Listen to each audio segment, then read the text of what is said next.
Good evening, ladies and gents. Welcome to South Stand View for the Arsenal match reaction for the North London derby. Unfortunately, Tottenham have come away from Tottenham Hotspur Stadium with a 2-0 defeat against Arsenal. And it didn't go as expected, but we're going to get into it right now. Before we do get started, make sure you give us a like on the video. Make sure you click subscribe and click the little notification bell if you want to see any future match reactions. And do get involved in the chat as well. I'm sure there's a lot to get through after that showing tonight. So without further ado, I'll introduce my first guest. It's none other than Harry. Harry, how you doing, mate? You're all smiles despite that dreadful game tonight. Tell me a bit about it. How did you watch it? How did you see it going? Yeah, and well, thanks. Thank you for having me on. I don't think it was great. Obviously, that's an unforgivable for me personally. I think unforgivable first half. We tried a little bit towards the end, but yeah, not enough overall, especially for North London derby. It wasn't good enough. That's the reality. Obviously, the team sheet come out an hour before the game, as it does. We've seen Sessegnon starting at left back. We've seen a change in midfield. Pape Sarr started ahead of Bissouma. The team was practically the same apart from that. And Kulusevski coming in, obviously, replacing Brian Hill. What did you make of the team before the game? I was a bit worried before the game. I wasn't. It wasn't the team I was expecting. Yeah, I was a bit like, oh, hang on, there's no Perisic. Bentancur didn't make it. A bit worried the team before the game, but I thought Sarr done really, really well. And I think I understood why. I thought about it and I understood why Sessegnon played, because if you think about it, Arsenal wingers, quick, and who is up against in Sakho's quick. So I think that's why Sessegnon started and Perisic struggled in North London derby at the Emirates earlier on in the season. So I think that's why Sessegnon started. But I thought Sarr in particular, I thought was actually very, very good. Didn't really put foot wrong for me. Yeah, with Sessegnon, I have to agree with you. When I first saw the team sheet, I thought it had to be that Martinelli. He would have had the freedom of that left-hand side with Perisic playing so high up. So I understood that. The only problem is, Harry, that we've got no other option apart from Sessegnon to start at left back if we need to go a little bit more defensive. And that's the problem because it doesn't give us much of an end product, as you saw tonight.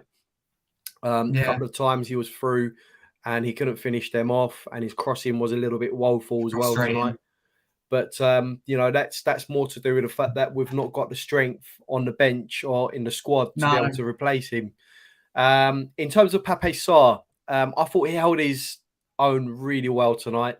He was the one, shining light, if anything, from a dreadful performance from the team. But he pretty much held his own. What did you make of Pape Sarr tonight? What do you think of his performance? Yeah, I thought it was very good. Obviously, I saw before the team sheet before the game. One of the positives that I thought I'll start Sarr starting. It's great against Palace. It's good to see him start. Conte obviously has a bit of trust in him, which is good to see. But I thought he done really well. I didn't think he put a foot wrong. That's one of the positive things to take out of it going forward. I thought he was very, very good, very good. Impressed. Yeah, I mean, to come into it in a North London derby, as heated as it was with this one. You've got to give credit for the way he played, at least, not an easy game to come into, but, we were poor from the get-go tonight. And really, although he was a shining light in the team, it just didn't happen tonight, unfortunately. But going forward, he probably is one of the ones that might get a shout to start over the next few games, perhaps, if Bentancur is still injured. And the other player that come in, Harry, Kulusevski, obviously one of our fan favourites. I mean, what did you make of his performance? Because I thought he was good in certain parts. He was the only one who sort of gave us that creative outlet. What did you make of Kulusevski tonight? Yeah, I agree, and I could be wrong, but I didn't think he was fantastic in the first half. But the whole team weren't great in the first half.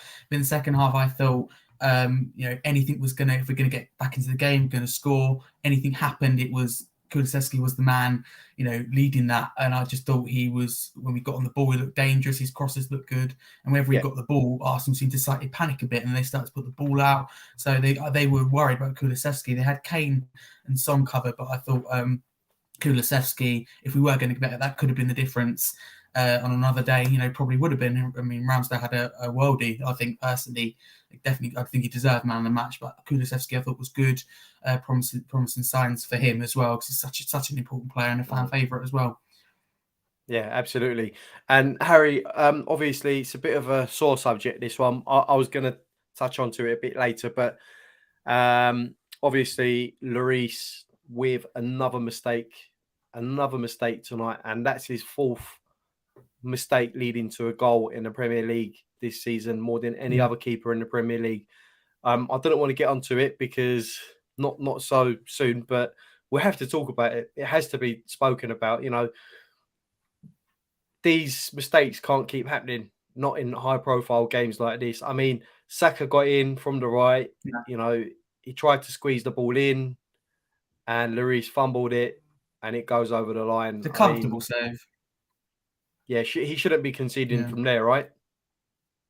No, 100% not. And I think I'm grateful for Lloris' service to the club, but I think now, it's time to move on. His mistakes are creeping in, and more often you don't see keepers like Alisson and Ederson make as many mistakes as Lloris's. And I think he decided to parry that, and it seems like despite getting a nick, I think it was off Sessegnon, if I'm correct, but it's still should be a fairly routine save. Yeah, I think we've got to start looking at that long-term replacement for Lloris. I think we should have done it already, but it's definitely time to start doing that. Harry, what do you think it is about Lloris? I mean, I know he's made a few mistakes over the years now, cumulatively, but why is it that and I know he's retired from international football now, but why is it that when he plays international football, he seems like he's so much more comfortable and he makes outstanding saves, but lately it's been, sort of half-hearted at times for us? Yeah, I just think he's got a different French team, and a better defence. If I'm honest, he's got a better defence that he can trust more and perhaps feels more comfortable with. And we must, we've got to be honest. Hugo Lloris is a fantastic shot stopper, but his distribution, and he's got a mistake in him, a bit rash. He just parries it a lot instead of when he can collect it and hold it. So yeah, fantastic shot stopper. Obviously, I think he's been very good for France, but I think I would put that difference down to the fact he's got a completely different team and completely different, I think, better backline for his national team. And in terms of replacements, I know you mentioned that maybe the time has come to look out for some replacements. Have you got anyone in mind that you'd like to see between the sticks for us? I actually think there's quite a few options. I think now is probably the time, now or in the summer. We've got to at least start looking. You've got whatever you think of him, Jordan Pickford, especially if Everton go down or they continue where they are. I can't see him staying at Everton. I rate him. Some people don't understand that. You've got Brentford's David Raya. You've got Meslier for Leeds. You've got Sanchez for Brighton. I think there's options. I think they're all quality. Personally, my preference would be David Raya or Pickford, but lots of Spurs fans would disagree. I know Sanchez and Meslier are also quite popular. So I think there's options there. But if we haven't already, it's time to start looking. Because obviously, I like Lloris. Obviously, Savrin making mistakes, but mistakes are becoming more common. Saw against Villa and things like that. He's creeping into his games. Now retired from French national team, international football. So there is signs that he's coming to end, sadly. But he's a loyal servant. Respect him. But I think it is time to now look for a long-term replacement. Yeah, very, very well put, Harry. Very well put, I must admit. Yeah, there are quite a few options out there. Good, young, solid goalkeepers, especially in the Premier League. Hopefully, that's one the club can, move forward with at the end of the season and get someone in sooner rather than later. Just want to say a quick shout out to Rob Belcher in the chat. He says, even a half-fit Perisic would have been a better option than yet another woeful Cess performance. Papa Sarr had a solid showing, looked comfortable up against a well-drilled Arsenal midfield. I mean, you can't argue with that, right, Harry? No, I especially agree with the last part of it about Pape Sarr, solid showing, looked comfortable against a well-drilled Arsenal midfield. I think that's very true. I think he was, like Kulusevski, but in a different way. I think Sarr was very, very promising. Didn't, as I said, don't think he put a foot wrong, and he's very, very promising. I thought was definitely the better one out of the two midfielders with Højbjerg. Sarr controlled it, calmed it. Yeah, and I was really impressed. Going into North London derby, starting in the Premier League in front of 62,000 fans, big game, big occasion. Need to get back on track. Sadly, he didn't get the result, but he deserved to be on the winning team for me. Not sure about the first bit about Perisic. I obviously rate Perisic. I actually thought Sessegnon was okay. It's just that final bit. I hope he can improve, but I've always liked Sessegnon, but I don't think he's quite ready. But I really like Perisic. I pretty much agree with all of that. Yeah. Yeah. Okay. Fair enough. And obviously, come to the second goal now. Again, there's not much you can do. But again, do you think Lloris should have done a little bit more? Do you reckon he was a bit, his sight was a bit hindered, would you say? What do you reckon about the second goal? I mean, it was a good shot. Don't get me wrong. He drove the ball in, and he tested him the first time round about half an hour before that as well. And then he managed to get it in this time. What would you make of that? Yeah, don't take anything away from Odegaard's effort, because it's a good effort. He got it, got it perfectly right in the corner. But obviously, I saw it back, and I think Lloris, yes, his view was slightly hindered, like you said, but I don't think you'd see that go in against keepers like Ederson, Alisson, or even De Gea. I don't think you'd see that go in, outside the box. But yeah, perhaps his view was, slightly in the, he didn't have the best of views, but I still think looking at it back, he should be saving that. Perhaps it's harsh. People may disagree, but I think he should be stopping that, at least tipping it right for a corner. What do you make about, what do you think of Arsenal's pressing today? Because they didn't really give us a sniff today. I mean, they were everywhere. They didn't run out of energy coming towards the end of the match. They brought on the right substitutes at the right time to close out the match. But in general, they pressed us, and they didn't really allow us to get into our rhythm. Now, I know we haven't been sort of coming out of the blocks for a while now, but any sort of rhythm that we tried to get in the first half, they stifled. Their midfield weren't, in any trouble whatsoever. Why do you reckon that is? Why do you reckon we aren't able to, overcome a press and sort of counter attack? It's a good question. I thought Arsenal got everything right today. Their game plan was right, and credit to Arteta and Arsenal for that. They came here with a plan and they delivered it, and they got it right without being, I think, at their absolute best as well. I think but they were good, to put it that way. They got their game plan right. Yeah, I don't know why. It's just a good question. I think that going into it, they having three midfield, Odegaard, Xhaka and Partey, and us only having two in Højbjerg and Bissouma. Always felt that Arsenal were going to dominate midfield, and perhaps that's what it came down to, because I don't think we defended that bad today. I thought Lloris, as being our captain, let us down. But yes, it's an interesting debate. I certainly think it's one for another day. But if you're Conte, I don't know why you would play when you've got the likes of the special players like Odegaard, Arsenal having the three midfield, why you would go with the two. And it just didn't work, did it? Especially in that first half. I thought Arsenal, where they were dominant, was that midfield controlling, and they had control of the game. I know it's not our style, but it's just hard to watch us sitting back and Arsenal dominating midfield. Yeah, good question, though. Harry, do you reckon we showed enough urgency today? No, I think it was too little, too late, and people say, given that it's a North London derby, I mean, some games, if it's another game, you can excuse it. Maybe they're having an off day, but not enough urgency in a North London derby. Why is that? I mean, you're at home in front of your own crowd. I mean, compare it to last season, where we completely dominated on and off the field in terms of fans, the way they sang their hearts out. The players were up for it. And it just seemed like a few of the players were strolling about trying to make something happen. They just weren't at the races. Yeah, I don't get it, especially especially first halves always with us. Why does Conte have to probably rip into the players half time? Doesn't he speak to them before the game and tell them what to do, or do they not listen? I'd love to know. I think it's the players, but who knows? Perhaps Conte's quiet before the game and waits until half time. But yeah, Conte wasn't very animated in the first half, because I just generally don't think he couldn't believe what he was watching. So yeah, but I'd like to see people who say we tried in second half, which we did. I'd like them to explain that first half performance, because you're at home in front of 62,000. there's still a small possibility we could have caught Arsenal, want to win.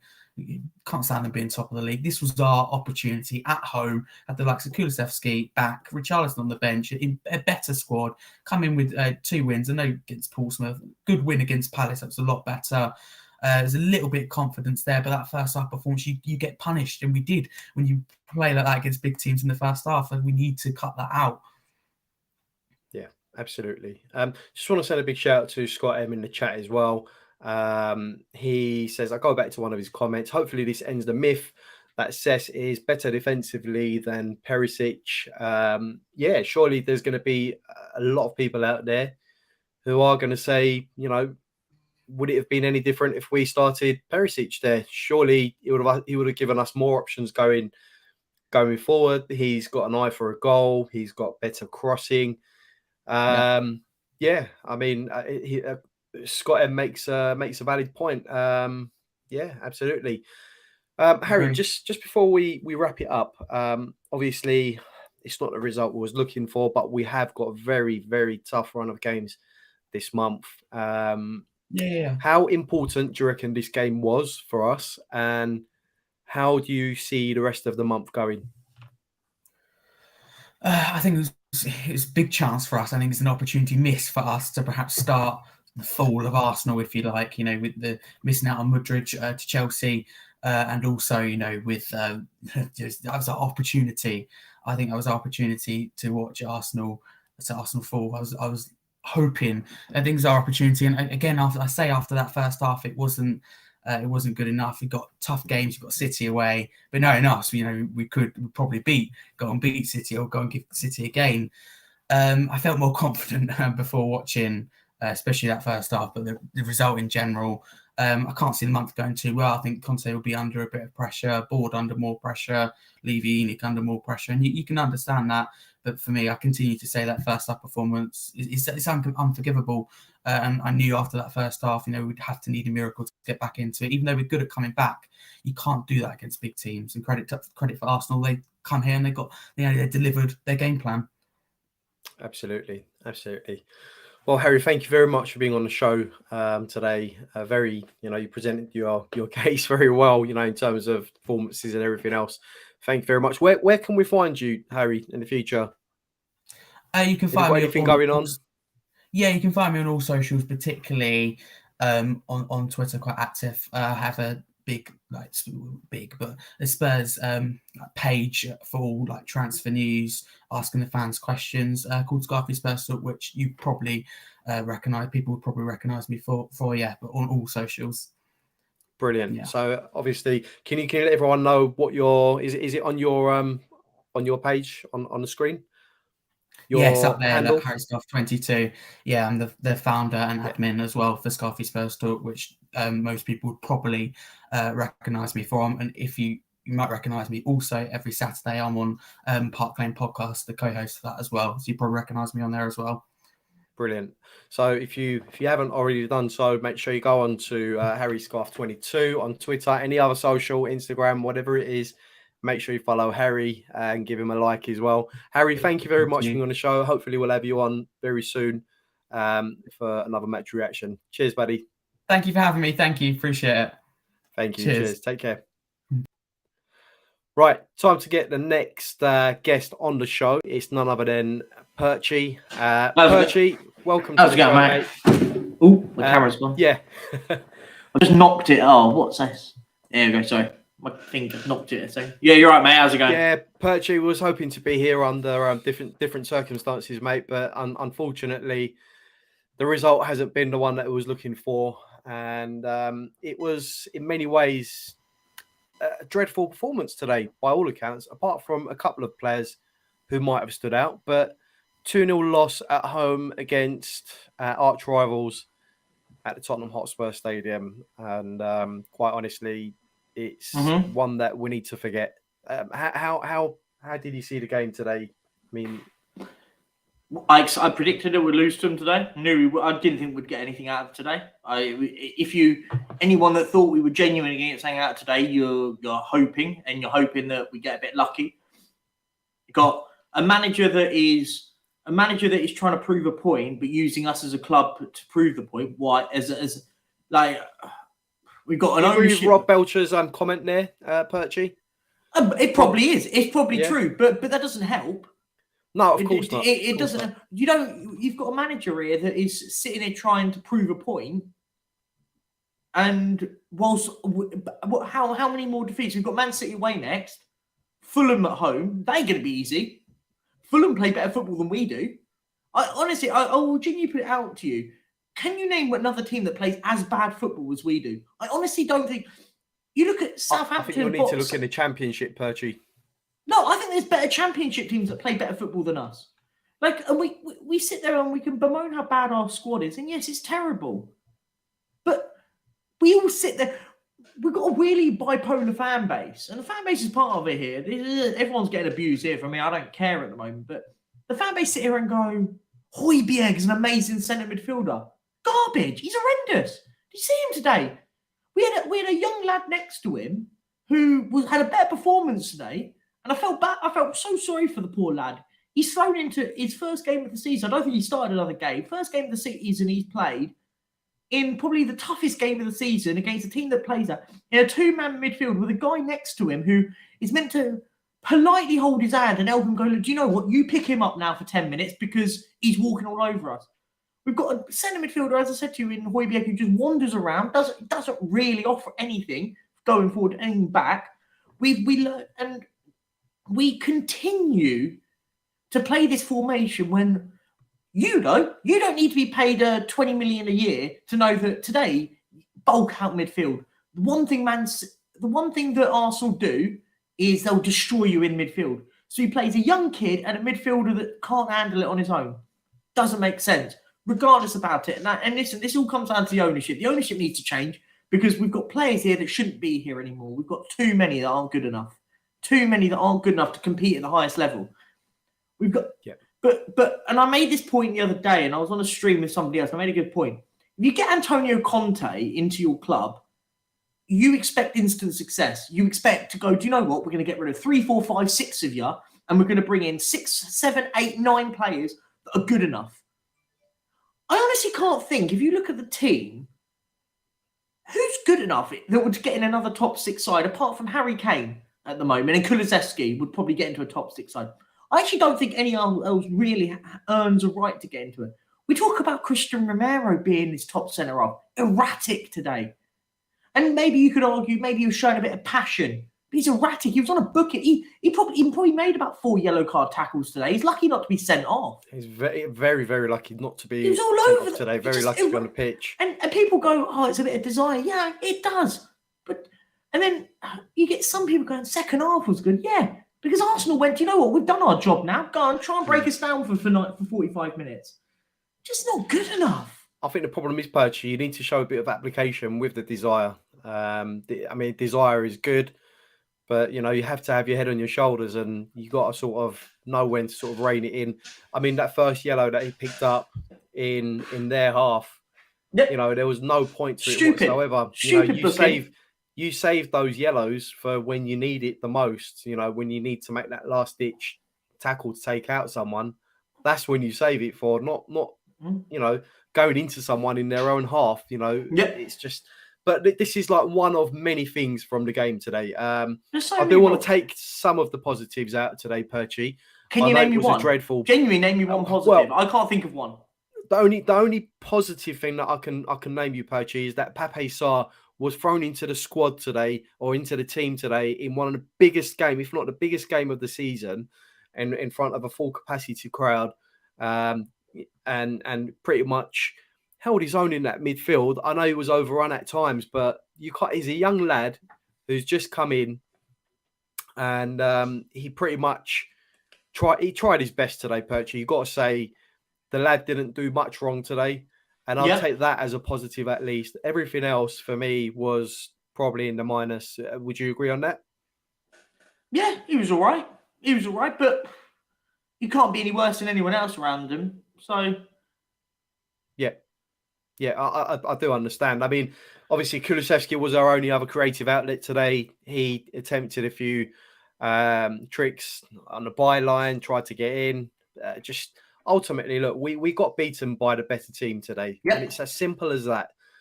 Pound for pound, though, the better team. Oh, absolutely. I mean, to put it plainly, we didn't lay a glove on them today.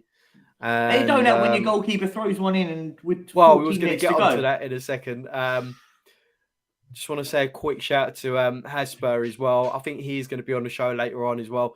Conte plays a specialised system. Players like Cess, Emerson, etc. aren't good enough wing backs. Would you sell Son in the summer? I think it's the best time for us to get some decent money. What do you make of that? We're never selling him because he makes too much revenue for this football club. He's never getting sold. He will stay at this football club forever. He will stay until he retires. So we can rule that one out. He's never going. But it doesn't matter, does it? Are you at the point where do you care anymore?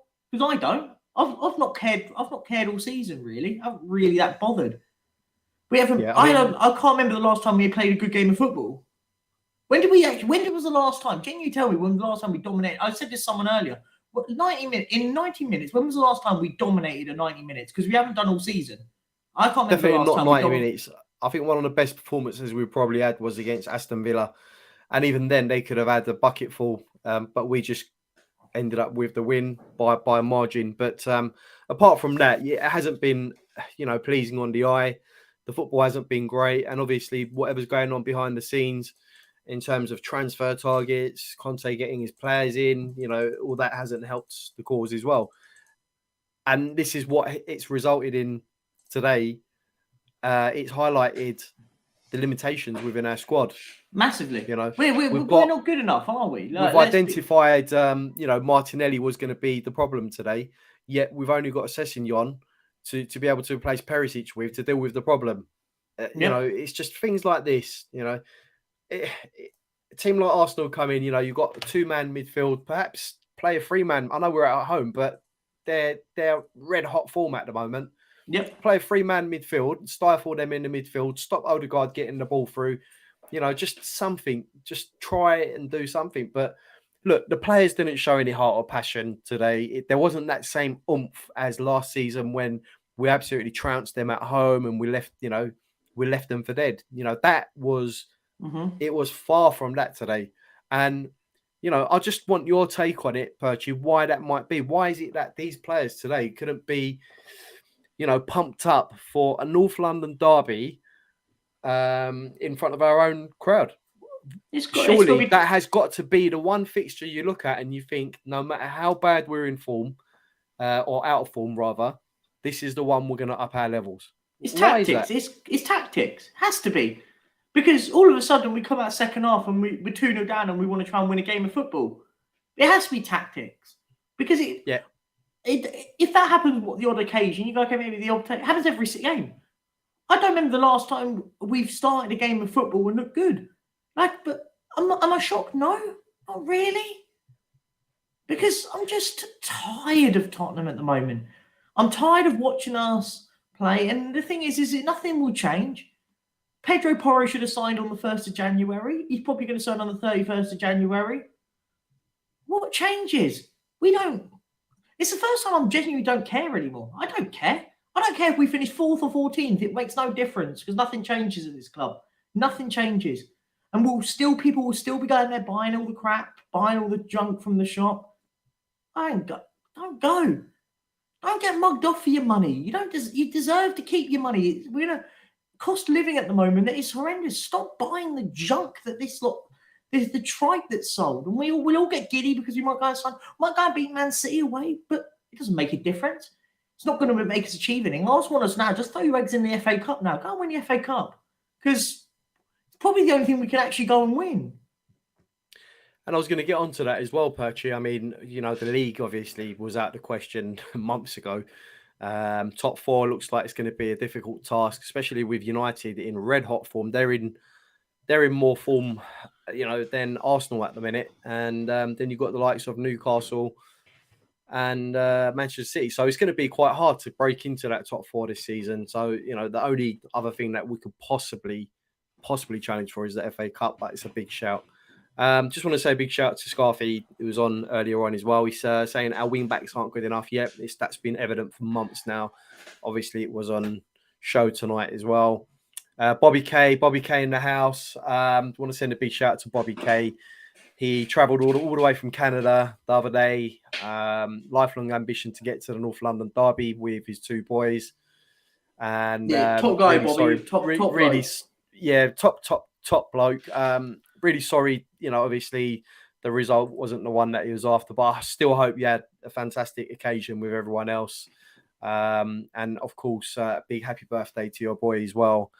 But yeah, look, coming back onto the game, where do you see us going from this point? Because we've got really tough February this month. We've got Manchester City twice. We've got Fulham coming up.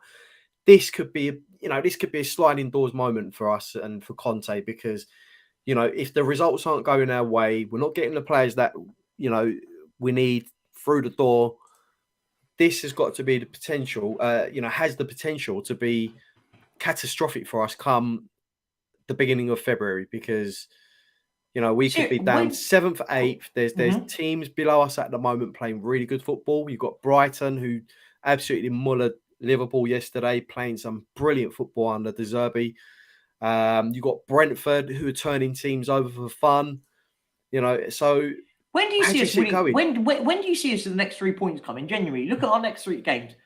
Man City away. Do you see us winning that? No. Fulham away? No. Man City at home? No. Leicester away? Maybe. West Ham at home? I mean, they'll be bottom of the league and still probably get a result against us. Then we've got Chelsea at home. I mean, regardless of how crap they've been, I mean, at least they've signed a few bob, spent a bit of bob, and they've got a bit of an opportunity. Wolves away. Is an understatement. Wolves away. I honestly look down these fixtures. I think Leicester and Wolves are probably the next time we'll win games of football. I just look at, I don't know.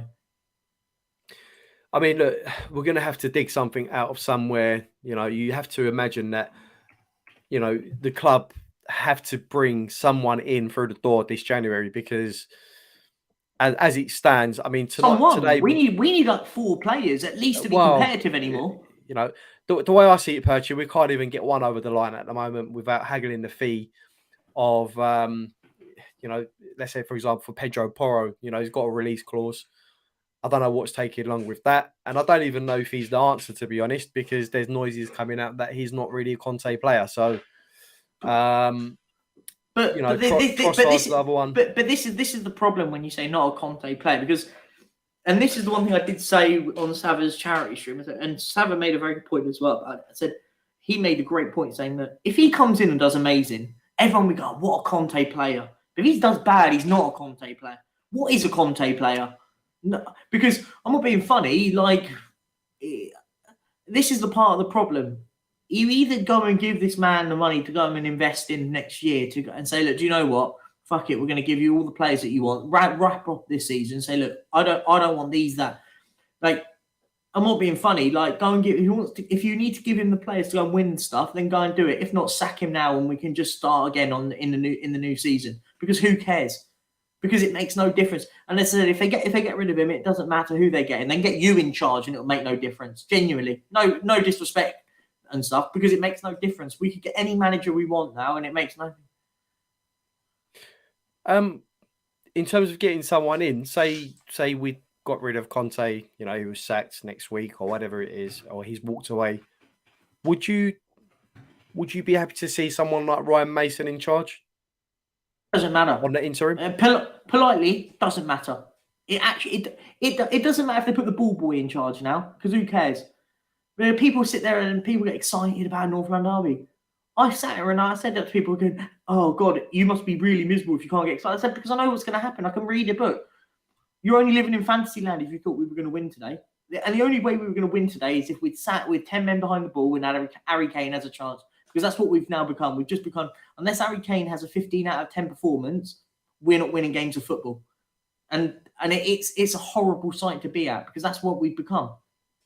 Unless Harry Kane does something absolutely outstanding, we're not winning games of football. Well, in terms of, I mean, look, we had a few chances in the game, not many, but we had chances in the game. Do you reckon those are chances that we should have taken, or do you reckon those are chances? No, the chances we had today, The keeper makes good saves. But we're making chances when we're 2-0 down. We're creating opportunities when we're 2-0 down. The game was already done. As I said, the irony is, if we come out of this and gone and been 2-2, we'd have said, "Oh, what a performance in the second half." But why do we need to always have to have a performance in the second half to save us to get results? Why can't we start like we did in the first half, in the second half, in the first half, gone at them, hardened at them? Because you knew the tactic from Arteta went, "You know what? We've won this, guys. Game's over." He said it often, "Game's over. Take a rest. They'll run it. They'll try and push at you, and they'll try and get at you. But just sit tight and listen." Yeah, the keeper made a couple of good saves, but I don't know. As I said to you, I'm so deflated and demotivated with this football club because nothing changes, mate. Because people will still be going there, buying the crap in the stadium. They'll all be putting tweets on Levy out today, but you're still turning up there every day. You're still buying your crap. And do you know what? Like, this is not a dig at the fans in a sense, but don't, and not everyone specifically, but don't sit there and say you're Levy out, Enoch out, because we can't carry on like this. But then you're going to go there and pay for all the beers in the stadium. You're going to go there and buy the crap in the shop and all that crap. If you genuinely want the ownership change, don't go anymore. Stop buying stuff. Stop spending the money at the football club, because that's the only way you'll ever make a change at this football club, when the bottom line isn't touched. Because that's the only way these owners operate. They operate on money. Yeah, and obviously, as we all know, there has been a lot of noises made about the management and the board and everything else, etc. Levy in, Levy out. Mm-hmm. You know, during the last, I believe it was one of the games at home, you know, we were chanting Levy out, Levy out. You know, you can understand the fans' frustration. You can understand everything that's going on, and I obviously my feelings are known. You know, I want nothing more than for this board to leave, and I know you do. For Levy to do one. However, I do think people should be doing more and not sort of being a bit closeted in terms of what people might think if they air their views. Exactly. It's not a bad thing if you have, you know, if you're of the opinion that we should get rid of the board, you know, because it's quite evident to see that everything stems from the board and it goes downhill. Of course it does. But it's not all about airing your opinion. It's about acting. As I said, I have no issues with people that want to go to games. Listen, everyone has their divine right to do whatever they want to do. We live in a society where we can do whatever we want. But don't sit and go on social media saying, Levy out, we need to change it. But you turn up there and spend £100 every time you turn up at the stadium. Yeah. Like, do you know what I mean? Like, I've got no issues with people going to the games. It's very tough to not go to games. I don't go anymore because I don't live in the country anymore. And it maybe I would be looking at myself and saying I was a hypocrite because I've always said it and I used to go and stuff. Maybe it's only now because I don't live in the country anymore and I don't do all that. But there's nothing. The only way there will get change at this football club is if I didn't hear one bit of booing at that game in today. What's that about? We're 2-0 down to Arsenal and the first half was absolutely horrendous. I'd have been walking out after that second goal. I'd been game over. Let's go to a pub and let's have a few more beers and watch it from there. But it's all. The problem is we've now become a club of it's a day out now. We're going to have a day out for the North London derby. Doesn't really matter about the result because we're having a good time. Like, no, I want us to win trophies. I want us to be at the stadium when Harry Kane goes and wins us the league. I'd love anything more than that. But we're so far away from that. Yeah. Absolutely. We're so far away from it. You alluded to that earlier on in the show as well, Perchy. You know, people pay really good money. We've got the highest ticket prices in Europe. We've got the highest season ticket prices in Europe. And, you know, the least the team can do, or the least the management and the board can do, is actually invest in the team, get behind the manager and do all they can to make sure that there is success on the pitch.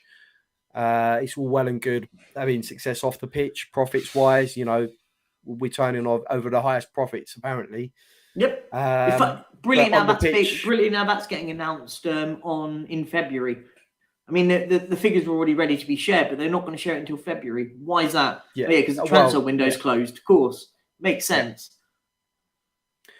Right, Percy, before we wrap up, I think I pretty much know how you're going to answer this, but obviously we've got City coming up twice, Fulham coming up, whole host of tough games coming up. How do you see it going, mate? What do you think I'm going to say?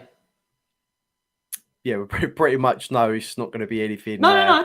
Yeah. It doesn't matter. Yeah. That's my response now. I'm at the point of it doesn't matter. Who cares?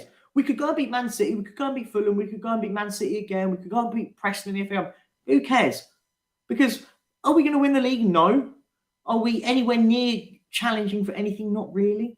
Do we? Do you know what? And I've always been one of these, and I've actually changed my opinion on something for once. Like I've always been one of these. The result matters and all that lot. I'm actually now at the point where I just want us to watch some decent football now. I used to be one of these, and I was one of these who went, okay, if we're playing badly, but at least we're winning games of football. But do you know what? I'd actually just want us to play some football against Man City. Even if we get battered 6-0, at least we done something. Like I didn't think we looked anywhere near good enough today. Like I think the thing is, Percy, had we lost 1-0 but put in a blinding performance, agreed. We'd be sitting here right now saying, do you know what? We've gone toe-to-toe with the league leaders. We've put in a fantastic performance. We was unlucky to get away with a 1-0 defeat or 2-1 or whatever it is. It's just the manner of the defeats and the way we're playing at the moment. And I think a lot of us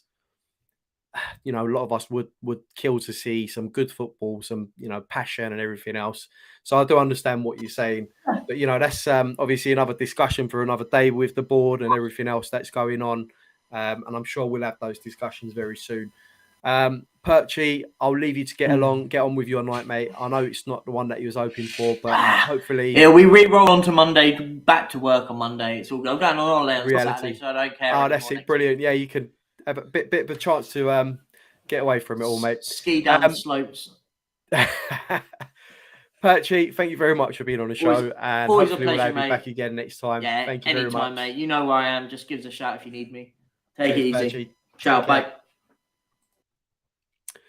Right, so there you heard it. The views of Perchy. Not very happy about the result, as I'm sure most of us aren't as well.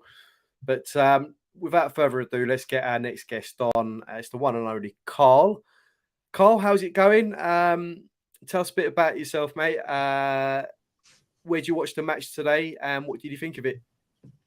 So I was out watching it today, to be honest, around family. So obviously they didn't get much joy from me while we was watching it. But yeah, a bit of a shambles, and I think it was the kind of performance, wasn't it, that we were all fearing before the game. But you had some glimmer of hope that maybe, with Kulu back especially, we might be able to do something up front and catch them out. But as the game started panning out, you just realised that, well, actually, this is the performance. I say it was the performance that we were all fearing, the performance from them that we were fearing. And then in the end, you kind of got the impression that in the second half, they kind of slightly took their foot off the gas just to see the game out. And it was basically a comfortable, easy win for them in the end, wasn't it? And kind of sums up a lot about Spurs at the moment, that performance, really.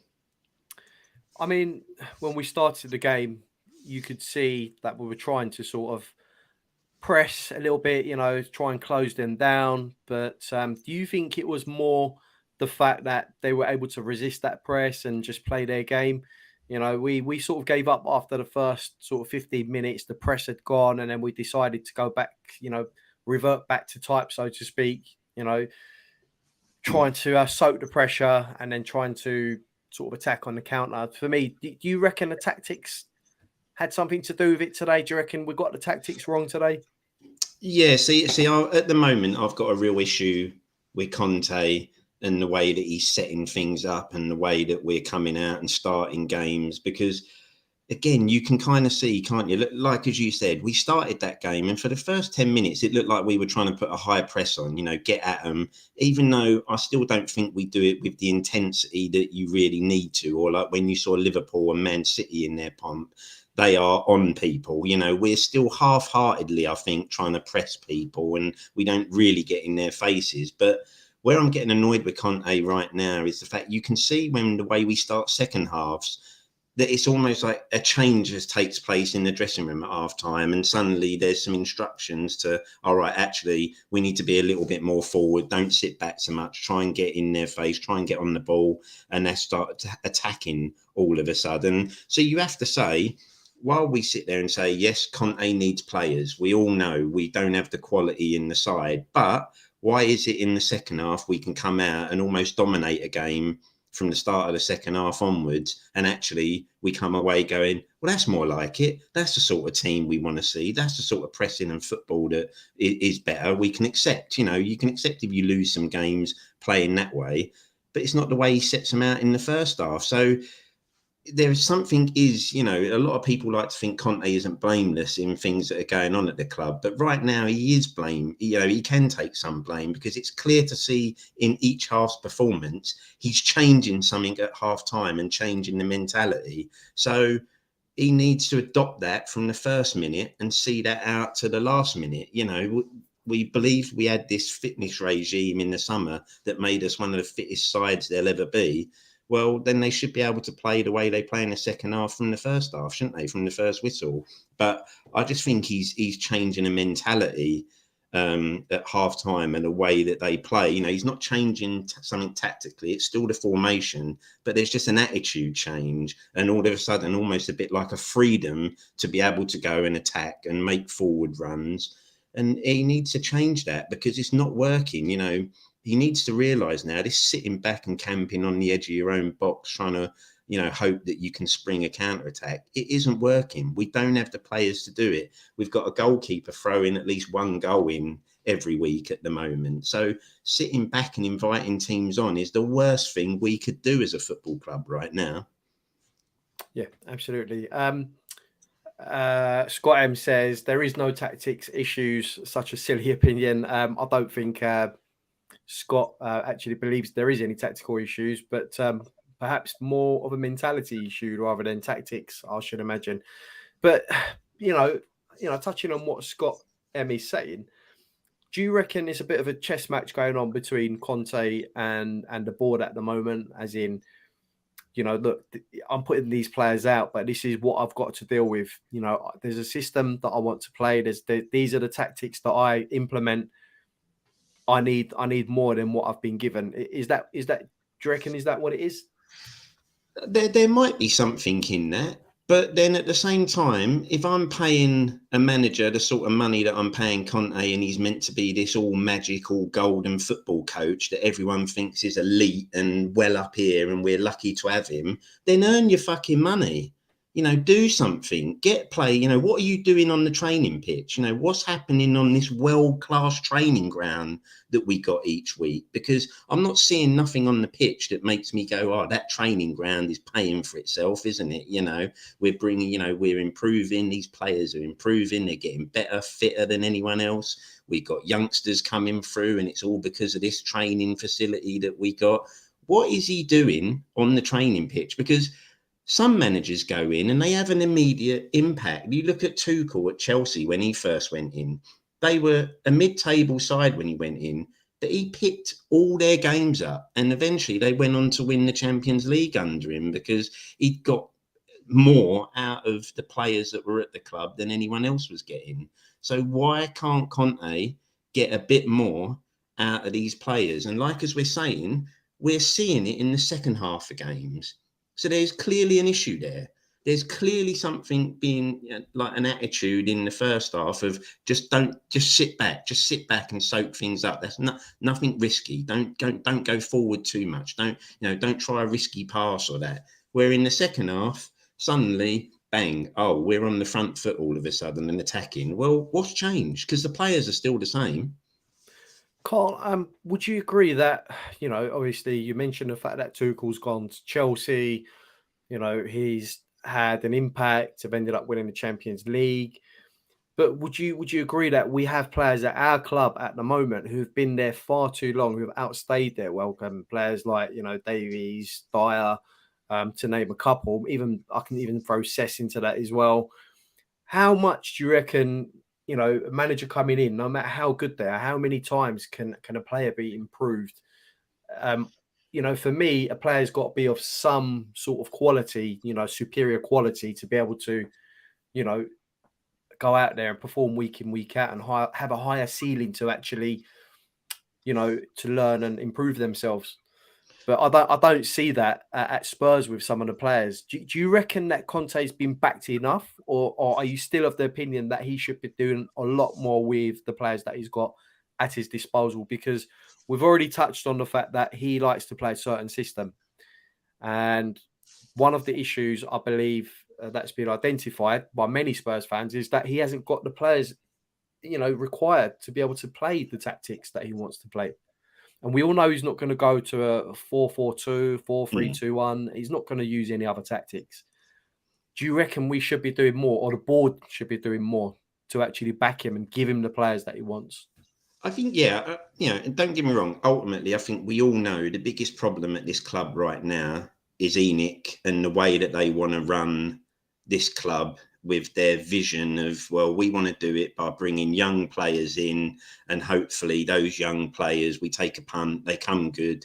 And then we all know the club want to do what they did with Gareth Bale all those years ago. They want to bring a young player in for 12 million, 15 million, and hope they turn into some world superstar and they can sell them for 100+ million. So the biggest issue at the club is ENIC and the way they want to go. But then they're also to blame as well, because they clearly don't back their own visions. If you bring a manager like Conte in and like Jose in, then you know these are managers that need ready-made players.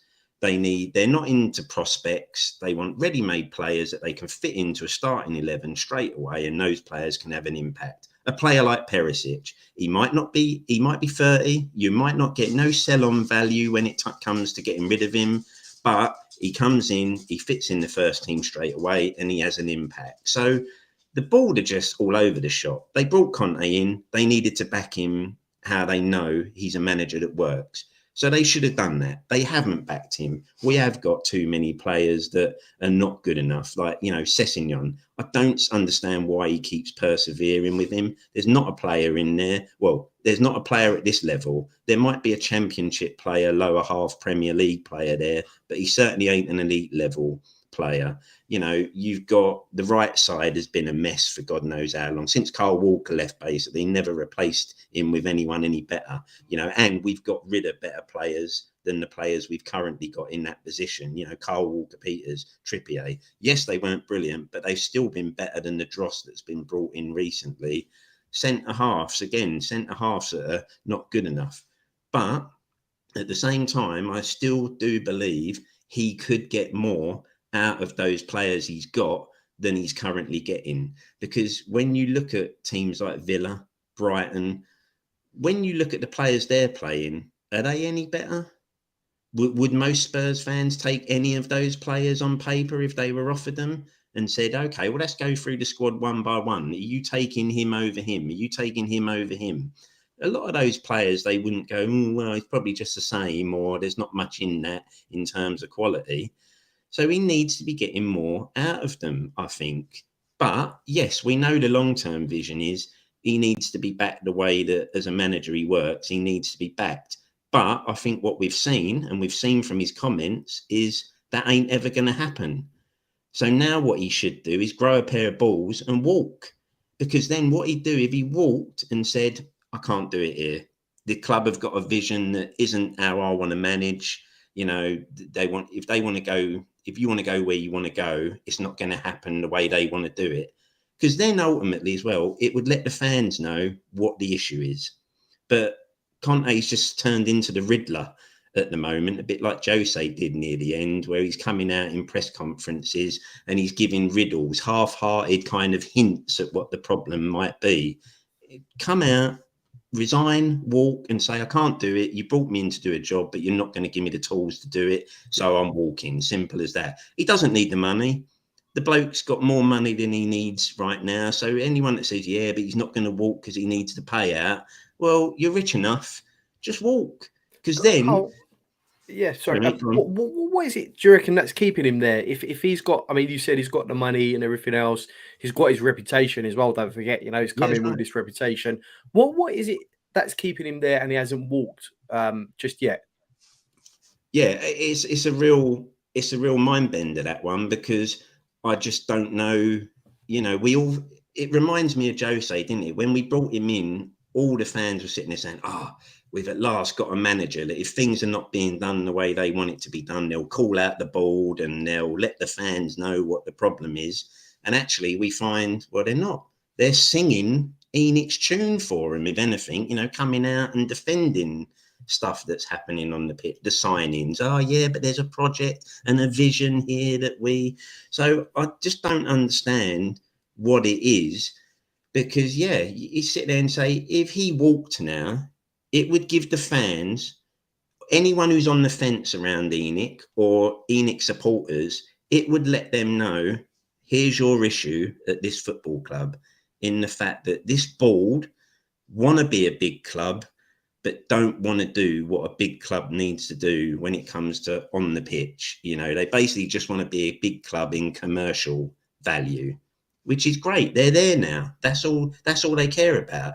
But on the pitch, they're not going to do it. And I was brought in to be this man that takes us there, but it's not going to. So I'll walk, because what's the point? I don't know what it is. It must be money at the end of the day. It must be. And fair play, we'd all do things for money, wouldn't we? The sort of money that he's earning.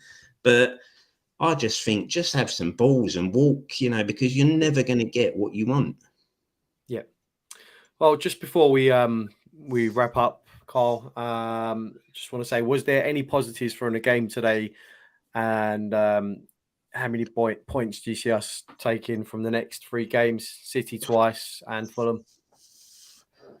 Well, you know what? Now we're going to go and do something very Spursy and probably beat Man City just to help Arsenal towards a title, aren't we? So I think we can all guarantee we'll probably beat City at least once out of those 2 games to help edge Arsenal a bit closer to that title. But in truth, I couldn't see any positives today to take from that game, if I'm honest. And yeah, when I look at the next few fixtures, if I'm, you know, scarily, you sit there and think, well, we could get nothing out of any of the next 3 games. And then you can only imagine how toxic the place is going to become, because today's performance won't have helped. And then you go and suddenly get a good hammering off of Man City twice and then lose to Fulham away, which is more than likely the way they're going this season. Then I think Enid could be in big trouble, because I think a lot of the fan base will start to turn even more, and especially if they don't bring in the players they need to bring in. I mean, today should have shown them, if there's a 45 million release clause on Porro and he's the guy you want, pay it tomorrow, get him in the team for Man City. Don't drag this out till the last week where we're suddenly 9 points worse off than we possibly could have been if you went out and acted and brought players in. But I think we all know how it works, don't we? Daniel will probably get his phone out at 11:59 and make a phone call and see if he can get something done. What would you like to see in this transfer window before it closes? What do you reckon we need, and where? Well, we definitely need the right wing back if possible. You know, if Porro's the man they've identified and they think he is the man, then go and pay the release fee tomorrow and get that one done. I still think we need another centre half at least. We need a creative midfielder, because if Højbjerg is going to be the man that you look to get on the ball more often than not as a creator, then you're in big trouble. And from what we've seen the last couple of weeks, I think we're in desperate need of a new goalkeeper right now, because you can't have a keeper that's throwing them in every week at the moment, because you say, you know, with defenders making it easy and a goalkeeper throwing them in, you're in big trouble. Absolutely. Obviously, the goalkeeper situation, that's not going to change until the summertime now, summer transfer window. But it's definitely one that we sort of have to look into and get it over the line this January this summer, when we'd like to imagine that Hugo's going to be saying his goodbyes, or at least, having an understudy to him. But, would you have him at the club for another season next season, or would you have him replaced straight away? Do you know what? If he was to become the number 2, where you sit there and go, well, okay, he is only now going to be used as a number 2, then yeah, maybe, I'd give him another season. But, given right now, given the form he's in, I'd play Foster, because what more can what more can you do? You know, if a goalkeeper keeps throwing them in every week and costing you as a team, then at some point you might have to say, listen, mate, sorry, but I've got to take you out the firing line, and I've got a second goalkeeper, and the point of having him here is to give you some competition. So he can't do no worse, can he, at the moment? I'd be tempted to give him a run and take Hugo out the firing line. Maybe the season has just caught up with him as a whole, you know, with the World Cup and everything. But yeah, the only way I'd have him there next season if he was an understudy and help him give some experience to a new future number one. Yeah, that's understood. And obviously, we haven't touched on. Obviously, we've spoken about Hugo's error today. The second goal, though, I wanted to talk about just quickly. Do you reckon that should be going in, or do you reckon he was, unsighted by the flight of the ball? Again, it's a tough one, isn't it? You'd like to think from there the goalkeeper might be able to get that, but then you've got to look at what comes before that. And to me, we'd had a warning, and we know anyway that Ødegaard likes to have a pop shot from around the edge of the box, and he's good at doing it. So you got to look at Romero for that second goal, and the fact that he just stands still on the edge of the 6-yard box and almost lets him, right, we'll just tee one up, son. Rather than actually, I need to get out there and get right in your face and make sure that you are not able to get that shot away. Because if he does that, if Romero does that and goes out towards him and tries to put the block on, maybe the shot doesn't get anywhere near the goal. But it did. And yeah, I still think a better goalkeeper maybe gets to it. But that one could be harsh. I think that goal, could be scored against any goalkeeper on any day. But I think you have to look at what went before it and the fact he shouldn't have been allowed just to walk on towards the edge of the box and be allowed to have a free shot, given that he can do that. It'd been like allowing someone like Lampard in the day to do that. It's like, he likes to shoot and he's good at it. So anytime he's around the edge of the box, someone has to get out to him and put pressure on him and shut him down. So just sloppy again, just, defensively, just a really sloppy goal to give away. What would you change for the next game going forward, Carl? Obviously, we had to start with a couple of changes today. A lot of people are going to say, let's get Perisic back in the team next game. Hopefully, we'll have Bentancur back. Obviously, that front three of Son, Kane, and Kulusevski, you can literally pick those three in their prime and put them into any team in the Premier League or around Europe. But yeah, what would you change about the team going forward? Because obviously something's got to change, something's got to give. We're in like a sort of dilemma at the moment because we want to get a good result against Manchester City. However, these results could have a bearing on what happens with that lot down the road. So it's a bit of a difficult situation at the moment. How would you have it? And also the chat, get involved. What would you take at the moment? Would you take a couple of wins over Manchester City? Would you fold under Manchester City, or do you simply don't care about the results anymore?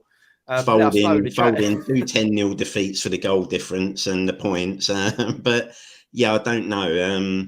I think I'd start with the goalkeeper. I think I would take Hugo out of the firing line and put Foster in and say, right, well, listen, maybe you just need a couple of games out of it for a minute, and I'm going to put this guy in.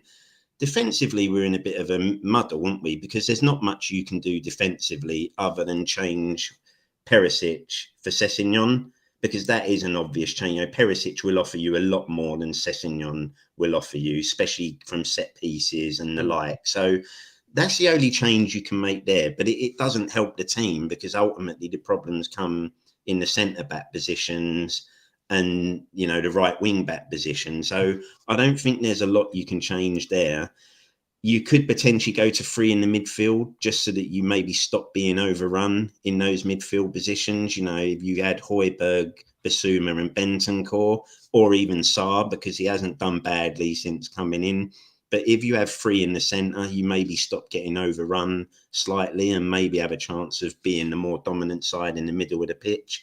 But they're the only real changes you can make, because, like as you say, your front three speaks for itself, and the front three you've got no issues with. Well, we say we've got no issues with. We've got one of those front three that just isn't doing it this season. And again, ultimately, you could say, should he be taken out of the firing line?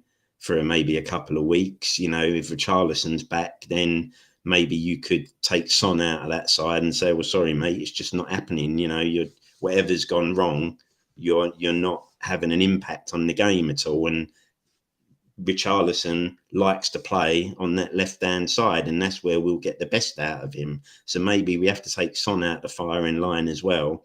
But ultimately, it's not the front three that are costing us games. You know, it's defensively and the errors we're making and losing the midfield battle week after week. Yeah, and I agree with you 100%. You know, we I'll show your analysis there, but you know, going on to what Scott M saying here, bringing in 6 new high quality players. Never gonna happen. Outside of that, who cares? There's nothing that we at the club can do to improve the performance, and he's absolutely right with that. You know, it's something that the board have to look at fixing. Do you see the board getting involved this January? Do you see them backing him in this window? I mean, we've seen teams around us, you know, your Villas, we've seen your Wolves. Wolves have spent £100 million up improving their squad. They've obviously had a new manager come in who they're backing. Aston Villa's had a new manager come in who they're backing. We're seeing all these clubs around us doing business, but, you know, why is it that we are waiting so long to get players over the line? What is, surely you'd think, right, we're on the cusp of top 4. We're not going to win the league. We're in the FA Cup.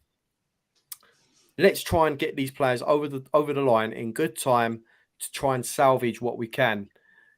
Do you reckon that tells you that, you know, there's something going on in the background that possibly, you know, tells you the board have other ideas and they want to get someone else in? Or do you just think, well, it's just the way Tottenham operate? Because arguably you've got one of the best managers in the world at your club. Surely, you know, the analogy goes that, you know, if you go out and buy a Bugatti Veyron, you've got to be able to put the petrol in it to be to use it. You know, it's not you're not going to buy something like that and have it sit outside and not do anything. And it's the same sort of thing. You know, you've got this shiny new manager, one of the best in the world. Now you need to do the rest and invest, just like you put petrol in a car. You invest that money and get him the players that he needs. Yeah, I think that the biggest problem you've got is it's just the way ENIC operate, isn't it? And I think ultimately what they're looking for is they're clinging on to this hope that Conte might be able to work a miracle and get us into the top 4 again on basically a limited budget and limited quality. You know, we've seen with the Porro deal, haven't we? You know, it's 45 million for these release calls. It's not the end of the world in terms of transfer fee. The club can afford that sort of figure, but you've got a club that, again, want to waste weeks and weeks and weeks and weeks and weeks because they want to haggle over a few million quid here and there, rather than looking and saying, listen, he's the one that's been identified. He's the player we want. There's no issue with getting him. The player wants to come, and we know what the fee is. 45 million gets us that player. Just go and put that money on the table and say, right, no messing about, like Chelsea do. How much? 45 million, bang, we want him. Done within a few days. You know, could be done within hours probably. And then you have him to be able to pick the next game that comes along. But we know that won't happen. This will go to probably the last week or last couple of days of the transfer window. And then begrudgingly, Levy will pay the money. But you're sitting there going, well, we've had 4 games since this could have been fixed, and 4 games where we've dropped points because we didn't have a good enough right wing back. You know, Trossard will probably come in, but again, it'll be haggle, and, you know, let's try and do this and try and do that and see what we can do and change the goalpost on the transfer. And again, he won't come in until the last week. And again, you'll go 4 games, 9 points or something that we could have had that we didn't because we didn't have that player. It's just the way Tottenham seem to want to do business, and I don't see it changing unless behind the scenes after today, Conte goes in and starts putting some real pressure on Levy, saying, well, look, listen, if things ain't going to change and you don't go and do this, that and that, then I am going to walk. That'll be the only way I can see something happening. Or if the crowd really start turning, you know, if that ground, I didn't hear none of it today, but if that ground becomes a real toxic place for the board where it's, you know, Levy out, people chanting and singing "Leave You Out" quite a lot, and it's being noticed, they might think, "Oh, we better pull our finger out here and get something done, get these fans back on side." But I don't think it'll happen. I think they'll do what they always do, and it'll be, you're going to get 2 players, and they'll be dragged out to the last week of the window. And just lastly, Carl, I know we've gone, spoken about this in great length. What do you reckon the fans?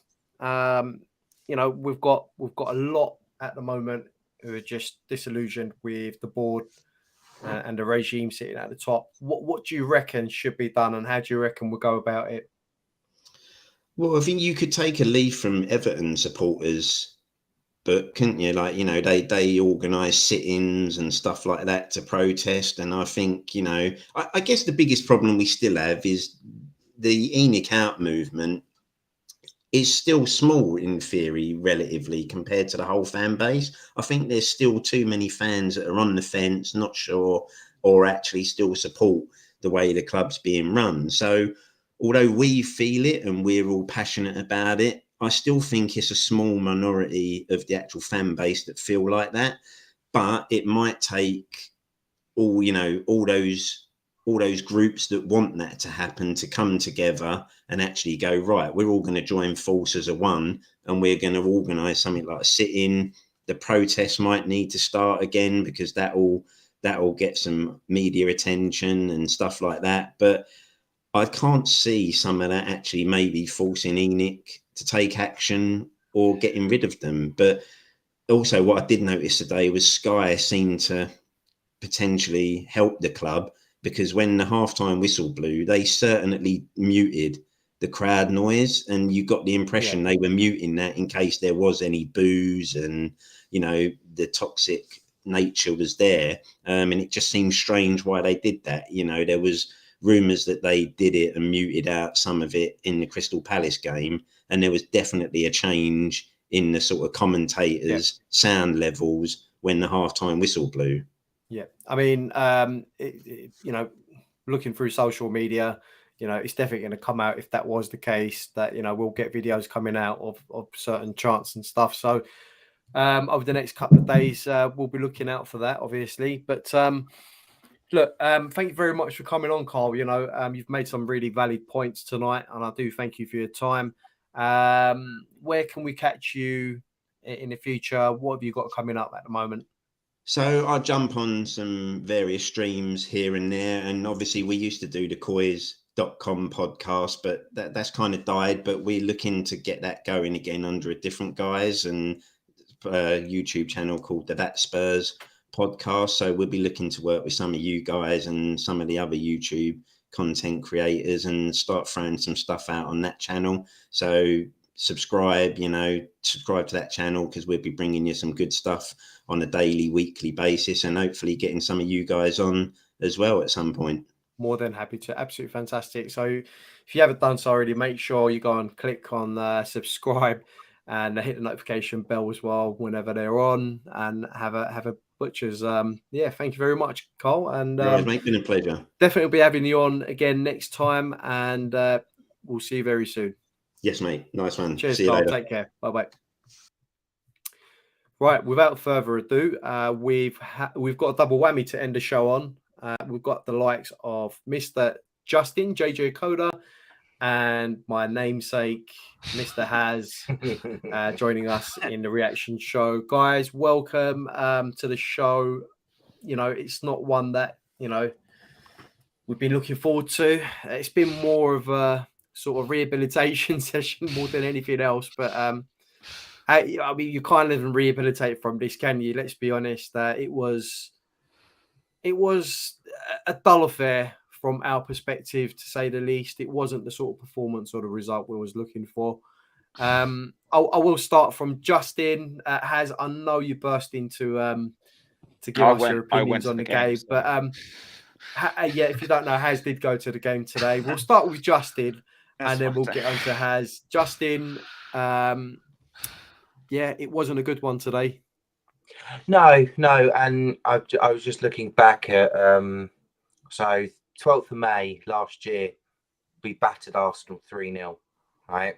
and you look at the difference in terms of personnel to start with. No upgrades on that at all.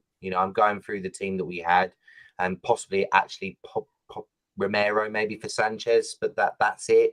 The rest of them were poor. They just, I don't really know where to sort of go from here, because in my head I truly didn't, and I was on Haz's streams before, and I just felt that there was no way that Tottenham would not go into this game without heart and desire, and really sort of make a statement about that they're not going to let our big rivals just not just get away, but just show how far that we've fallen. If you look at it in terms of from the 12th of May last year to now, how dramatic the gap has become. Bearing in mind, we were ahead of them.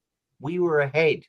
And it really shows, in terms of, the players on the pitch, just the commitment, the desire, all of that was just completely lacking to a manager who is world class. There's no two ways about it, but just feels like that he is working, with players that are nowhere near to the level he would accept. And you listen to the comments he's made in the past about that this is a rebuilding job. Why is it a rebuilding job? What that's the bit I can't get my head around. Why is it a rebuilding job? He had a platform. We got to the top four. That was meant to be the part when we kicked on, and that wasn't kicking on. Arsenal were the team who had Europa League football, who should have gone the other way, have gone, right, we'll continue with this, believe the process, trust the process, as it's called for them. And we all mocked that, right? We all laughed at that whole trust the process, but actually it's worked. It's absolutely worked from almost top to bottom. There are very few players. I remember watching Lee McQueen on Sky when he talked about the players that would get the joint between the Arsenal and Spurs. Oh my God. And I think he put Hugo in there. And it's almost as if Hugo looked at that and went, right, I'll put my beer down. Watch this. I mean, there was nothing. There was. I honestly believe now, if you were to do a first 11 of Arsenal and Spurs players, one gets in, and that is Kane at the moment, because obviously Kulusevski's injured. Bentancur is injured. They're the only two I would say would compete. Romero's coming back from the World Cup, but I don't see out of any other players who I feel, maybe Perisic possibly, but the rest just don't stack up. And how is it's gone to that point? And it's because, again, right the way up at the top, they've looked at what Conte has done. They see that as a success. They see that as a trophy in their eyes, and they feel, well, actually, he's working with what he's got. I can tell you this now, this is Mourinho 2.0. Mourinho did a job with Spurs. The owners thought that was enough. Mourinho wanted more. They went, no, we're not going to give you any more. And sure enough, he was sacked 7 days before a cup final. So, I've been on social media and I've been quite ranty about the owners, but actually, I've had time to reflect.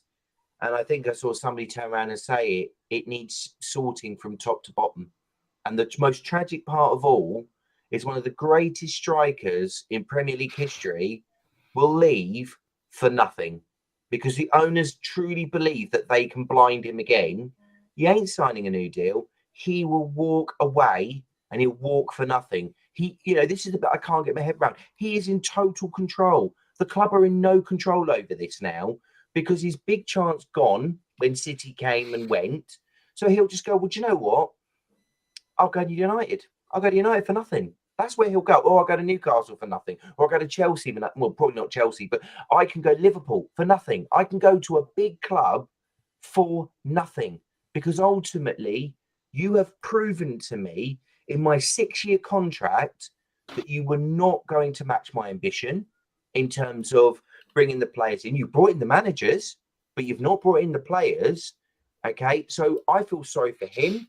But ultimately, what I saw from that game was a group of players and a manager that couldn't really rise themselves to what was needed for 90 minutes for a North London derby. And that is not acceptable. I'm sorry, that is completely unacceptable. And that is something that I don't think there's one person in that football club who shouldn't look at themselves in the mirror, because it's totally unacceptable. It really, really is. Absolutely well said, Justin. I couldn't have said it better myself, to be honest. Obviously you've heard what Justin's got to say. He's correct in the fact that look, with Kane, the board, the management, they've let him down in terms of what was promised to him over the 6-year contract. But aside from that, we've got this manager in, and we're lacking. We're lacking the players needed to give to him. We're lacking that ambition and that drive. As the board are lacking that ambition and drive when it comes to on-field success. Yet they're lapping it up with off-field success in terms of profits and things like that. So why can't that drive and ambition be matched, on the field? Because the whole purpose of the owners buying Spurs was just to make money. Like, the top four was pushed to us in the initial, when they initially bought us, let's say. And because I remember, because I used to be someone who was actually leaving in for the first 10 years, by the way. And so the narrative was pushed to us that we need to finish top four to buy better players and be better, right? So I always relate this to this. So the turning point for me was the Luis Zaha, Ryan Nelson moment, because that showed to me that they didn't give a shit, right? Yeah. Because they didn't back Redknapp in his first window in the Champions League. He finished fourth again, and obviously he was done on technicality that, Chelsea won the Champions League and we didn't get Champions League, but that's not really Redknapp's fault. I mean, he didn't get the players he wanted in that January, so I don't know why you expect him to do any better. And this has just been reflected time and time again under different managers. Obviously, we had Pochettino's era, which was the same. You might remember the Nkudu, Sissoko.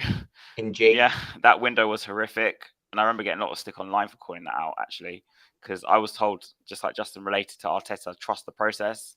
But the process of Tottenham is different from Arsenal's, obviously. So the motive of the owners, because this football club and the football right now is like actually deterrence for them, I think. I actually think they hate it. And I think it's like something that's annoying to them. They're just using it to buy young players, sell them on for more money, at the same time asking these managers who, obviously Mourinho is a top-class manager to me, even maybe still Conte's a top-class manager.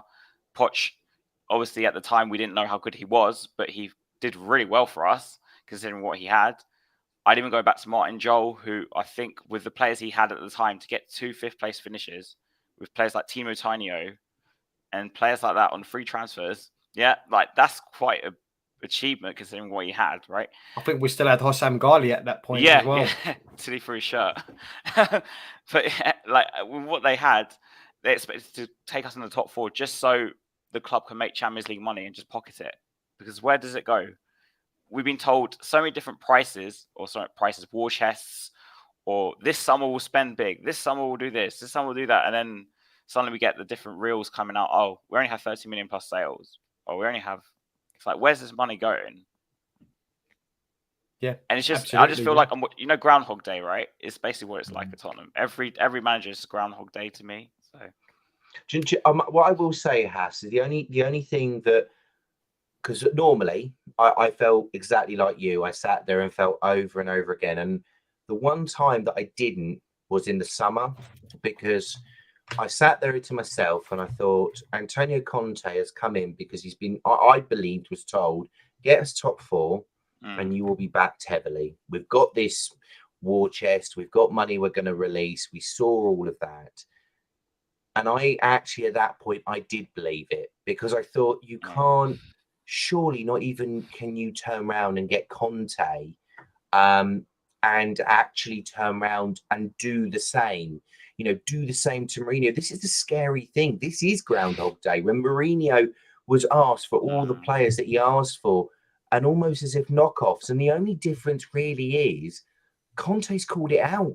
Conte has said it. He said it about Jed Spence. He said about the decision with Lucas Moura. He's called out some of the things that the owners have done.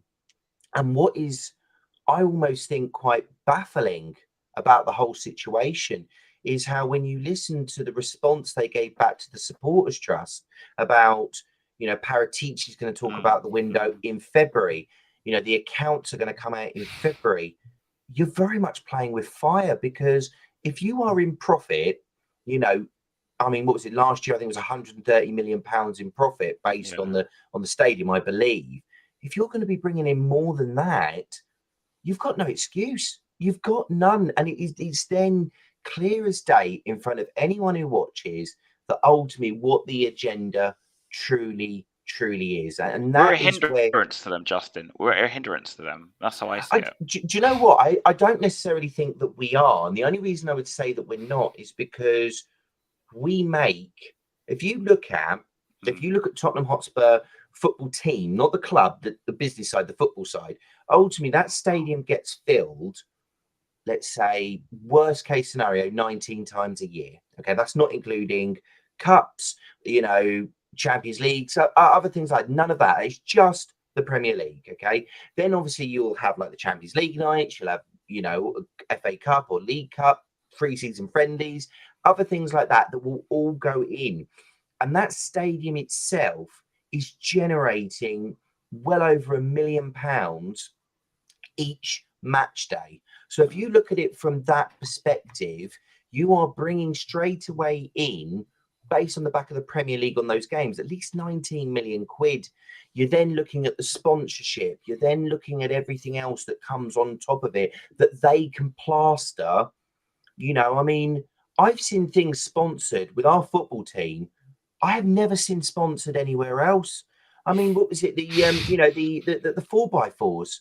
I honestly sat there and I thought the paint as well. Well, the paint, yeah, we saw the paint. We saw, the suits. You talk about the suits that they now come in. No one else does this. Nobody else does it. So ultimately, the team itself really is a perfect way of disguising what ultimately the agenda is, which is to make money. I don't believe it to be a hindrance, because you can basically plaster, you can plaster sponsorship anywhere. At some point, you will have the players mid-interview have hats on for one sponsor, and then halfway through have to take that one off and put another one on, because ultimately it brings more money in.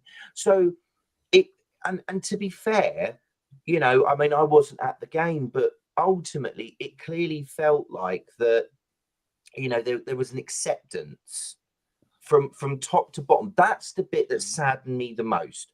I don't have a problem. I don't like losing, especially to Arsenal. I don't like it. But if everybody has gone out there and given their all, right, and we've absolutely battered them. I know Ramsdale was man of the match, but he didn't have much competition after Hugo. I think, to be fair, I could have done better than Hugo, to be fair, with my hands glued together. So, the fact of it being is that if they'd all gone out there, if they'd all laid it on the line, and the manager has really bought in, and the place was rocking and everything else, but they've still lost, fine. I can accept that, because sometimes you can get lucky or things like that. That wasn't the case. Arsenal were the better team from minute one till the end. And anybody who turns around and goes, "Oh, but Tottenham battered them," that is the equivalent of the big bad wolf huffing and puffing at the brick house. Right? That is all it was. It wasn't like they were backs to the wall and they were flying in. It was all managed. And that is the most tragic part about it. This onslaught that everybody thought was going to come didn't come. It didn't come from the manager. It didn't come from the players. I think, to be fair, after the first half, I think the fans had accepted it. I think the owners had accepted it. And what's worrying more than anything else for me is I'm looking at the next 3 fixtures.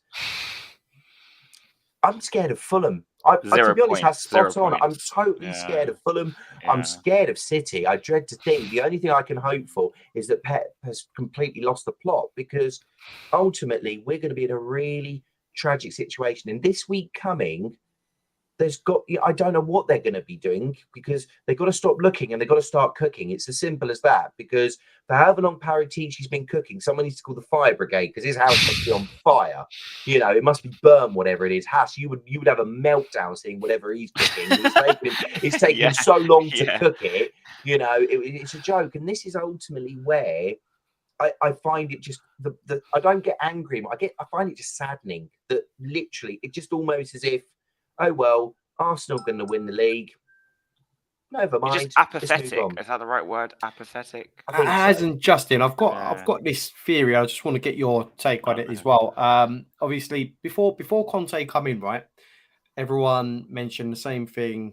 Conte, he'll come in. If it's not going his way, he'll definitely walk. He'll walk. He's not scared to walk. We're almost a year down the line, and we're going through all the problems that we're going through now, and he still hasn't walked. My theory is that he's been given a contract where if he walks, he doesn't get a great big, chunk of money. He doesn't get, the massive sum that was promised to him, for the duration of his contract. And I reckon what's happened is he'll only get the money if he's sacked. Hence why I think he's being quite just a theory of mine. But the fact that he hasn't walked yet, and he has this reputation of, if things aren't going my way, I'm going to walk. It's my way or the highway. Look, this guy, he's sticking around. There's no doubt in my mind he wants to do well for the club. He wants, he's got his reputation to think about and everything else. We get that, but why would anyone want to stick around for this? You're battling the owners and you're trying to battle week in, week out in a competition and Premier League and this, that, and the other. And for me, it just sort of feels like, let's not forget, Levy is a very, very crafty character, and he's been known to put lots and lots of stuff in contracts. So I wouldn't put it out the realms of possibility that he's put on there. Look, if you decide to walk, your contract's worth 14 million. If you walk, you're going to get 5. If we decide to sack you, you'll get the full term of your contract. I have a different thought about that. Oh, sorry. So no, I think you go first. Yeah, so that's okay. So first, I think for me, it's partly pride, because this kind of doesn't come out wrong, but as a Mediterranean myself, we tend to be quite prideful, and I think Conte is very passionate. He's very like a football man. I know you might think the money side of it, but I think I have another theory as well. So when managers come to Tottenham, I think we are an attractive club, which pains me to say it because obviously Levy's in charge and Neely in charge. But I think managers come and they see the training ground, they see the stadium, they see the area, they see that we may have some good players, and they think, oh, maybe this is something I can take on and I can succeed at, right? And I think he's sort of tried every single way to try and succeed in the job he's at. And he's got to a point where he's like, he just doesn't care anymore. Like, he still has the pride of not walking away, but he doesn't care anymore. If that makes sense. Yeah, see, I look at it that if with what you said there, Hass, if that was Mourinho, 100% agree, because that's what he did. It's what he did. He realised in January he wasn't going to get what he wanted, so he did. He down tools. He waited to be sacked, and he was. Maybe this is what Conte's doing now. I don't know. Well, I don't know. I'm not so sure, because let's not forget, this is the same guy who won the Scudetto with Inter Milan, was going to take that Inter Milan into the Champions League, and was told he had to slimline, that squad, and he walked. So I don't believe that he would turn around and wait to be sacked. My sort of feeling of it being is that I've got a feeling, and whether it's just purely stupidity, naivety, whatever it being, but I believe that the club is going to do something, because I just don't see, if we go through the chain events, if they do nothing and the results come out and everything else comes out, as in we've made loads of money and we're talking about the summer project and everything else, I don't believe that the fans will buy it. And I think then it will ramp up, because I don't believe there can be any excuses at that point, because ultimately, why wait till next summer or this summer when you could have done all of it last summer, right? I don't buy that, okay? Because ultimately what technically happened was they made the squad better, but they didn't make the first 11 better, okay? Richarlison is no better than the front three that we have. You know, you look at the defense, you look at Longley, no better than what we had. You look at Basuma, you know, no better than what we had, okay? So you look at all that. The only one I'd possibly say is Perisic, but that's it, okay? The rest of it was no better. So ultimately, the plan was to bulk up the squad. But when you look at what they're talking about doing from there, that was never going to work, because every other team around them improved their first 11, right? They all improved their first 11, right? Newcastle, who were nearly relegated, got Alexander Isak in, and he's just gone and got the winner for him against Fulham, okay? You look at what Chelsea are doing, where they're just buying anybody, to be fair. If they're on Amazon, I think they'll buy them, to be fair. But you look at what, you know, Arsenal did. Like, Arsenal are a classic example. They finished 5th and they improved their first 11. And that is where, you know, they made the difference. That is what makes the difference. You look at Zinchenko, right? Oh God, he's quality today. Yeah. Yes, he is, and that's the whole point. Would have Zinchenko done? Would that have really been a bad option for Spurs to look at? No. Would have Gabriel Jesus? Neither of those two cost a fortune, and yet they were apparently not suitable for Spurs. So you look at this whole idea of what I think has been sold to him, which was, I believe he put to them, you need to boost the squad, because I think he felt naturally they would improve the first 11. And now he's looking at it in January going, well, you haven't improved that. You've got to give me something. And I just look at it and I feel I would be absolutely stunned if Tottenham don't make 2 signings at least, whether that be Pedro Porro or whether that be Leandro Trossard. I don't know, okay? And I've heard people turn around and say about, does Trossard get into that first 11? Normally I'd say no, but right now he does, because Son's been awful. Yeah. I'm sorry, I do think he does, because you can drop Son. I do. I think you would. I personally would have gone with Trossard, Kulusevski, and Kane, and I think we've had more success. And I'm sorry, but Son, the credit in the bank he had from last year is really running low. It really is, and I'm sorry, that needs to change. And this whole idea that there are players that they're looking at for the summer, why are they not looking at them now? I don't believe that you could not get. Was it that Hincape they're looking at? Yeah, they want to loan him The problem back. is, Justin, we're looking at the summer, but by then it could be too late, because exactly we might not even be in the Champions League come next summer. We might even have Conte. We struggle to get players in at the moment being in the Champions League. Imagine if we're not in the Champions League and trying to compete with other big clubs, you know, trying to get these players in. By then it's going to be too late.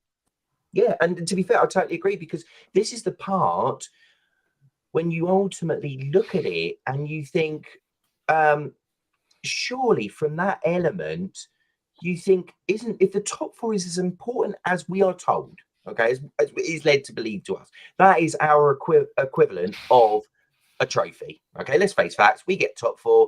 If they did a trophy for it, we'd have it. Okay, right and now, to be fair, with Scott and what he's saying there about Trossard, I agree, but Tottenham aren't going to go and spend what the upgrade would need. Okay, they won't spend it. So this is ultimately, again, having to think like your Daniel Levy and hoping that actually you're thinking that he might spend some money. But if he doesn't, I'm with you, Hass. I don't think it's a case of we may not get top 4. We ain't getting top 4. We won't get top 4. We're no way are we. When you look at what other clubs are doing and what they are setting out to do and what they have done, they've all improved their first 11. They've bulked up the squad. Why is it you can only do half of that? Why is it you can't do all of it? If you are a big club, you have a big club mentality and you do the whole lot. You know, we knew in the summer, Hugo Lloris wasn't good enough.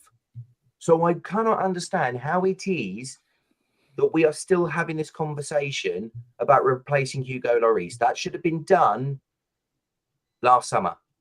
And yet all we did was you gave him a 2-year contract, and I guarantee he will see out the full 2 years, because I wouldn't be surprised unless Everton are relegated, and I'm not sure I'd be a fan of Pickford coming in.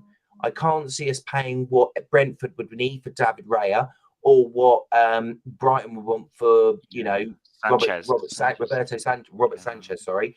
So ultimately, I wouldn't be surprised if come the start of next season, Hugo Lloris is still in goal, but with Pochettino coaching him. Yeah, that wouldn't surprise me either, to be honest. But look, we're talking about transfers. It does absolutely feel like, the transfer window hasn't opened for us because there's nothing going on. I forgot all about it just the other day, and then it was only when I saw some other club signing a player, I thought, oh, it's actually open still. But it's true, we have been inactive. I'm not saying that if we signed someone on the 1st of January, they would have come in today and made a difference, but maybe they could have. Who knows? We just don't know. The fact is, we had injuries, and that should have been, a sign to the board to say, look, we do need to bring players in. Maybe this might be a good time to start laying the foundations for the summer. Look, it's always been, one excuse after another with this board. We know that. Yeah. And we'll see what's going to happen. But Justin and Haz, can you, before we sort of wrap it up, can you take any sort of positives from today's game? Just one or two, I guess. Sarr, I thought, played really well. All things considered, he's a young player coming into North London derby. I thought he did all right for what minutes he had. And Kulusevski clearly is all our creativity. Yeah, I'd probably in effect have to agree with that, because in my head I can't see anything else. I just there isn't really much else. There isn't. So yeah, I'd love to sit here and try and give you anything else, but I'll go exactly what he said. That's about all I can give, and that is me scraping the bottom of the barrel. That was horrible. That's such a horrible game to go to. Just before we do go, Haz, you was at the game obviously today. Yeah. I can see the stress on your face still. Was there any chance at the end of the game towards aimed at Levy or anything else, or the board or anything else like that? No, I would. You know what? Like, what was the general mood of the atmosphere? Like, what was the atmosphere like? Was it your usual sort of North London derby, raucous atmosphere? No, it's almost like Justin said. It's almost like we accepted that Arsenal were going to destroy us. And there was some, chanting and come on you Spurs and you'd army before the game. And in the beginning few minutes of the game, 2 Arsenal scored, I'd say. And afterwards, it's almost like, scored the second. And unfortunately, if the players aren't playing well, you can't always expect the fans. I think it's a two-way street for me. You can't always expect the fans to scream and shout all game when you're not getting anything back. At the end of the day, we've been seeing so many performances like this. At some point, you've got to point it to the players. Yeah, I think to be fair, I think if it had been a one-off, it'd be different. But we've seen this Aston Villa. There's loads, and that's the problem. Absolutely. But as for Levy out thing, like I said in the comments earlier, I kind of disagree with people not doing it today, because I thought if we go 2-0 down or something, 1-0 down, it's probably the perfect time to really let out. But yeah, people didn't want to do it. Today would have been it's easy for me to scream Levy out at the getting of the game, but I'm one person in like how many thousand? I did do it, but it's no one probably I heard the Arsenal fans were chanting more about the board than we were at the game. Yeah, probably thank you. I heard that actually. Yeah, but it's just we just sort of like gave up. I mean, I wasn't one of maybe those people who was very quiet, but it seemed like everyone around me didn't really say much. I've lost my voice, like I said, screaming at the players to go to the Arsenal players when they had the ball, because we were just so just didn't have any fight. It was just really like fucking shocking, to be honest. It's like we gave up after they scored the first goal, second goal. That was it. Well, I suppose there's not much more to say really, or talk about. We've touched on what we can, sort of thing, and there were a couple of positives there in Sarr, but apart from that, not the result we was waiting for. And it doesn't look like we're going to. I'd say. Yeah, I mean, it was pretty much expected due to recent results and the run of form. But at least one thing that you do need to show during an North London derby is that passion. And as they say, nothing was there. The saying goes that form goes out the window when you're in a North London derby or any other derby. Form goes out the window. So that wasn't evident today. We can only pray and hope for the best against Manchester City, who arguably they're going to come out all guns blazing, having lost in their derby, being 1-0 up. They're going to want to put things right. So thanks for cheering me up there. Yeah, Thursday will be great, isn't it? Arguably, though, if both teams come in trying to prove something, we could have a good game on our hands. Because but Haas, I think I was going to say so. Just the thing that worries me the most, and the reason I say this about Conte that I feel like he's given up is earlier in the season, and obviously when he first joined, I see him scream at the players all game, and he seemed very animated. It's almost like I think he's tired. He's tired. He's tired of seeing the same rubbish every week, seeing the same players every week, trying different. I don't know what he's trying in training, but he's just sort of like he's given up. That's how I see it. The problem is, there's only so much you're screaming you can do at players, and if it doesn't make a difference, then there's no point. Yeah, that's what I'm saying. He's not getting a tune out of them. Yeah. There are certain players in there that will, are the consummate professional, your like Kanes, etc. But other players seem like, they're just, it almost seems like they don't want to be there. So, look, it's one that we need to get over. We need to try and just get this month and February over and done with. Most fans, are going to say, they've just lost interest now. I'd like to think that will change after a short while. But look, we need to just try and think positive and see what happens in the January. By the way. Well, we need to see what happens in the January transfer window. I think if nothing happens and we're still stagnating in the January transfer window, then I can see the wheels falling off. There will be uproar amongst fans and everyone else. So I think what we as fans need to do is, wait and see what happens by the end of January and then sort of, make plans going forward from that point. Because at the moment, it's not looking good. But not bringing anyone in is just going to add, it's going to give us more of a reason to make our voices heard. And especially if in February, if they've made record profits. Oh, absolutely. I mean, I've got no doubt. I've got no doubt February, when those records come out, we're going to be top of the league for profits again. Oh, and that is what's going to rub the salt into the wound, having seen that.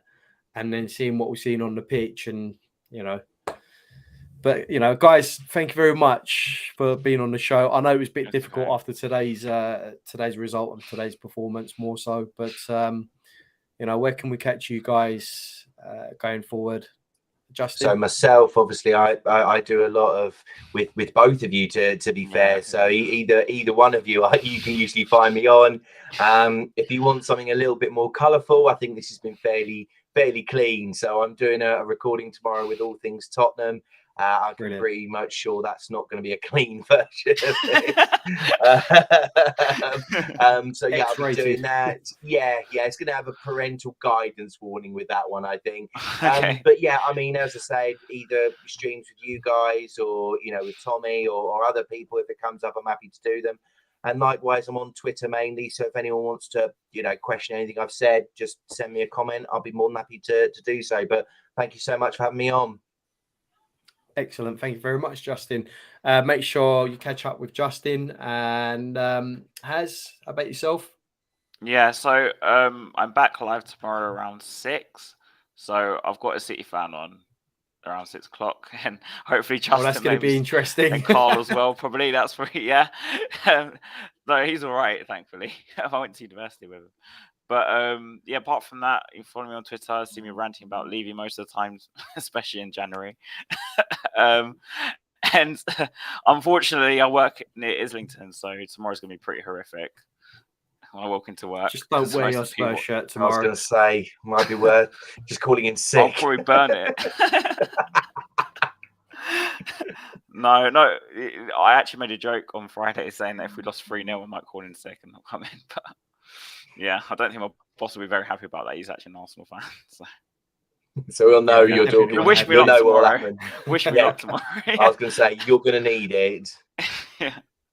Excellent. Yeah, Guys. so- Yeah, guys, thank you very much for being on the show tonight. As I said, it is a bit difficult with the result and stuff today, but look, we'll see you for the next one, obviously, for the Manchester City game. Hopefully, it's a different result. But yeah, don't count your chickens. I wouldn't put a bet on that one. I'll be behind the sofa, I think, for 90 minutes. Guys, thank you very much for being on the show tonight. And hopefully we'll see you guys very soon. Yeah. And yeah, as always, come on, you Spurs. Yeah, come on, you even though we lost. Leave you out.